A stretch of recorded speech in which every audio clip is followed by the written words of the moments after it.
Have you ever encountered a Gemini thinking to yourself, geez, they just can't sit still, they're constantly in motion, jumping from one thing to the next. Yet at the same time feeling drawn to them because their energy is so contagious. There is never a dull moment with them, as they usually are very funny and entertaining to be around, for better and worse. Because if you're looking for a moment of peace, it usually doesn't come in form of a Gemini. They are a very curious folk, and it's exactly that flaky energy that makes them so adaptable and allows them to bring people together from all walks of life. Hello and welcome back. If you're new to the channel, my name is Jada.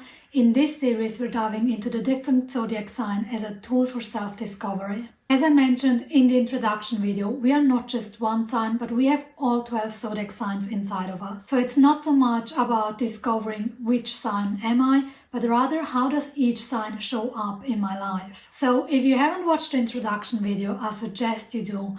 There are actually two this time. The first one is more a general one that talks about the series and how we have all 12 zodiac signs inside of us. And the second one goes a little more into detail how a zodiac sign or what a zodiac sign is made of, the modality, the polarity and the element.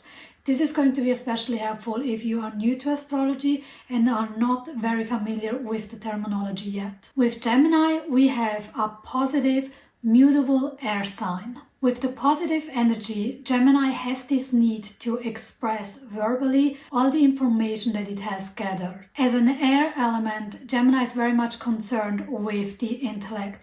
It loves to learn new things. It's a very curious sign and it has a very broad spectrum of interest and it loves to learn about all sorts of things. And it's that combination of curiously, constantly learning new things and the positive energy that leads a Gemini to share all the things that they have learned and make them sometimes appear like a know-it-all or a little arrogant, like I know everything. But it's just because they have so much information inside of them that they have the need to express. As a mutable sign, Gemini has no issues when things do not go according to plan. So it's really quick to adapt to any unexpected challenges that might come up. Unlike Taurus, who doesn't like when things do not go according to plan, Gemini has no issue with that. Sometimes Gemini can even be the cause that things do not go according to plan because it changes its mind. In terms of phrase, Gemini is associated with the phrase I think, highlighting its connection to the mind. Since Gemini has all energy associated with movement, like it's an air sign, it's a mutable sign, and it's a positive sign, and air is always about the intellect. Unlike Aries, where the movement comes in a physical expression of wanting to explore, with Gemini this movement happens in the mind. And this is why communication is such a key element for them. All the air signs are represented either by an object or by a human, again highlighting its connection to the intellect. With Gemini, we have the twins, and it is often said that Geminis have two phases.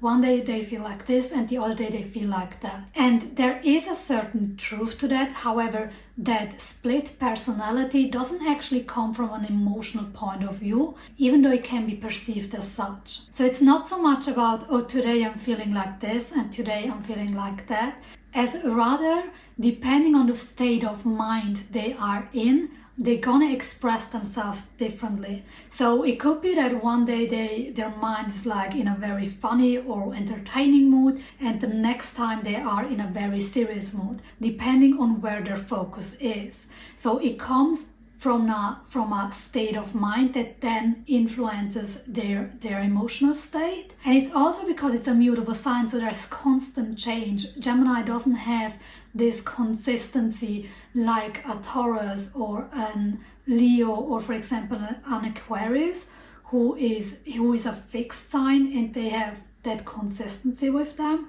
So with the mutable signs, there's always a constant movement, and this can also show itself in the way we perceive them. Like to outsider, it might be like they're having a change of emotions when this is actually not the case, but they're just somewhere else, either mentally or focus-wise. One of the key principles that Gemini operates on is connection, connecting people, connecting ideas, and this can also lead them to being a very gossiping sign. So if you want juicy information, Gemini usually has it. And even though it doesn't necessarily come from the perspective of talking bad about other people, as rather from their curiosity, like, did you hear this about them? So it's this kind of mischievous energy of like, oh my god, this is so interesting, rather than wanting to tear people down. And it also comes from the fact that Gemini collects information without judgment. So it doesn't discern or label that information, it just gathers. You will hear more about this in the Virgo video. Virgo is about, okay, which information is useful, and Sagittarius is more about discerning which information is good and which information is bad. But for Gemini, it's just about gathering information. And it's because of that that they sometimes get called amoral. Gemini hasn't a real filter. As mentioned, it just gathers information and it uses that information. So the judgment part doesn't fall into Gemini's domain, basically. Due to their fickle nature, where they're kind of everywhere and nowhere, they cover a lot of ground. This can be metaphorically speaking, but also physically speaking. They like to explore, like short trips is often associated to Gemini, but also in terms of intellect, they love to learn and explore. And because they have such a curious mind, they have this tendency to learn about a lot of things, but not go very deep. It's similar to the energy of Sagittarius that you will hear about, but in terms of Sagittarius, where it's about knowledge, Gemini is more about intellectually learning things, like understanding how something works and not necessarily the meaning behind it. Again, showing that it doesn't really care about the moral thing of something or its usefulness, but rather about understanding it. And it's also not about using that information to do something with it. Unlike Taurus, who really likes consistency and routine and doing the same things over and over again in the same way, Gemini is technically the opposite. It really needs variety. It really needs things to remain interesting, especially on an intellectual level. Otherwise, Gemini can't be bothered to stick with it. This is also why Geminis can be easily distracted, jumping from one thing to the next, because they're kind of involved in something and then at the corner of their eye something else catches their attention, or they hear a word and they're like switching to the next thing. And this is why they have this restlessness, which can also lead to overthinking. So Gemini really is constantly in motion with their minds, like it never really stops, and they can really be challenged with the task of calming their mind. And I think they have like an especially hard time these days because we're constantly overflooded with information and new input. And as explained, for a Gemini mind, it's like, oh my god, this is so interesting, and they want to cover and discover everything. Also, as a mutable sign, Gemini is commitment shy, so it really likes to keep its option open. This is why it can be hard to make plans with a Gemini, because they like to keep their options open in case something more interesting comes along. And their need for things having to be interesting is also often found in their social life. So Gemini is a very social sign, so it loves to interact with people. And in those situations, the phrase that Geminis have two faces is also often noticed or gets expressed, because as soon as they don't find that company interesting anymore, they have like no issues on turning on those people and walking away and look for something more entertaining. And this can also be why Geminis in certain situations can be like those social butterflies, and in others they seem like they don't care whatsoever. Another paradox that is found in Gemini with its mutable energy is that they really desire that company, but at the same time they don't want to commit to it. So they kind of find themselves in a bind with that, like the desire for it, but without the commitment of it. To sum it up, Geminis are curious, charming, social, restless, commitment shy, and very adaptable. I already mentioned it in the last 2 videos, but I'm gonna repeat it in every single video because I really want you to get this point, as I think it's such an important one. And this is that I don't want you to categorize those characteristics into good or bad. For any negative trait has its benefits as much as any positive trait has its challenges. For example, being curious-driven and adaptable allows you to connect to all sorts of people or topics. On the other hand, it can let you feel scattered and mentally exhausted. So I want you to think of the characteristics you have heard throughout the video.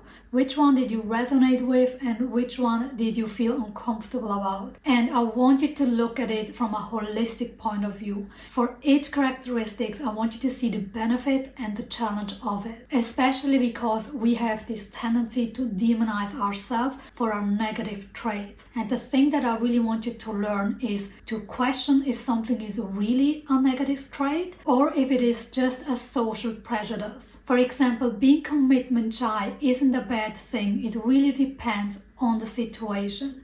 So sometimes it can really be that you're creating problem for yourself by being commitment shy, and other times it's just that the other person needs more commitment, but you are not required or forced to give that commitment if you don't want to. So it's the other party just not agreeing with you. But if you are okay with being commitment shy in that specific situation and are willing to bear the consequences of it, there's no need for you to do something about it. In terms of personal example, Gemini is not one of the strongest energies that I have inside of me, due to its mutable energy, but also due to its social skills. Those are both aspects that are not that strong developed inside of me. I do have them, and over time I have learned to access them and to develop them a little more, but it's not the energy that comes natural to me. If we take social skills, for example, I know how to bring people together, how to lead a communication that everybody is involved, but it's nothing that comes natural or easy to me. And even more than that, it's something that leaves me drained. I find it takes a lot of energy for me to execute that energy. While a Gemini thrives on those situations and it fills them up with energy, for me it drains me. And if I look at my overall chart, it's also noted by the fact that I have more negative energy inside of me, which makes me more of an introvert, instead of positive energy, which makes someone a more extroverted person. So by nature, I will never be that social butterfly like a Gemini, but I know how to access it and how to use it when needed. So now I want you to reflect where the Gemini energy shows up in your life and how. Where are you super curious? Where are you very adaptable? Where does it come easy for you to bring opposites together, like people from different cultures, for example, or different topics that might seem unrelatable? Where does your love to learn things show up? And where do you have this tendency of being commitment shy and restless? And maybe even what topics do you notice thinking about constantly? Like what topics does your mind feel drawn to? Or maybe it's like with me, that this is an energy that isn't very strong developed inside of you, and I want you to see the positive of it as well. For example, you don't have a very restless mind. So let me know in the comments down below how it shows up for you. I would love to know, the good and the bad. Also make sure to check out the other zodiac sign videos where you might discover something new. The playlist is going to be in the description box down below. Otherwise, this is it for this video. Thank you so much for watching, and I see you in the next one.